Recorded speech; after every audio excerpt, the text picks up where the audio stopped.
va passer CTC? Déjà, il va passer le DE l'année prochaine. Il remplit les fonctions CTC, mais pour le club. L'objectif à l'origine, c'était d'assurer la formation des formateurs. C'est-à-dire qu'au-delà des formations dispensées par la FFR, qu'il y ait toujours ce suivi, c'est-à-dire ce contrôle continu sur la formation, et s'assurer que l'esprit, le plan de jeu que nous voulons développer soit bien appliqué dans toutes les sections, et de faire ce suivi.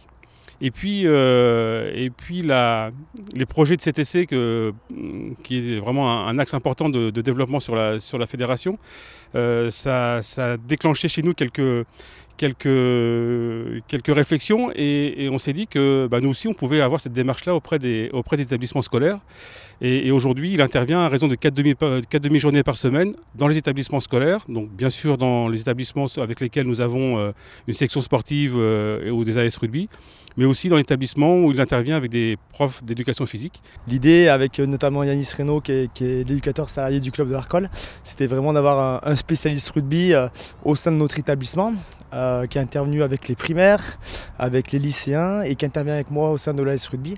Et c'est plutôt très positif, aussi bien avec les petits qu'avec les très grands.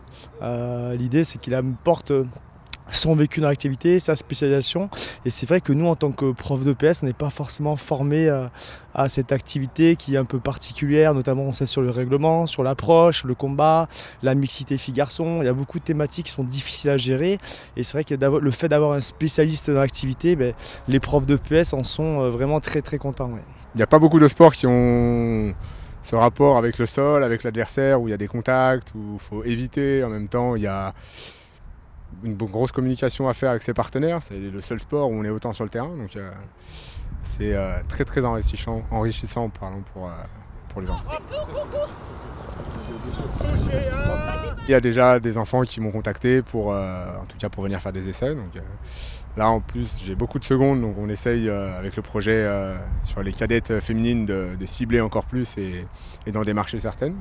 Donc on attend de voir un petit peu. Ça devient une politique fédérale avec la mise en place des cadres techniques de clubs, mais certains clubs le faisaient déjà. Et ça, c'est une très très bonne chose. Voilà, c'est certains qui ont anticipé.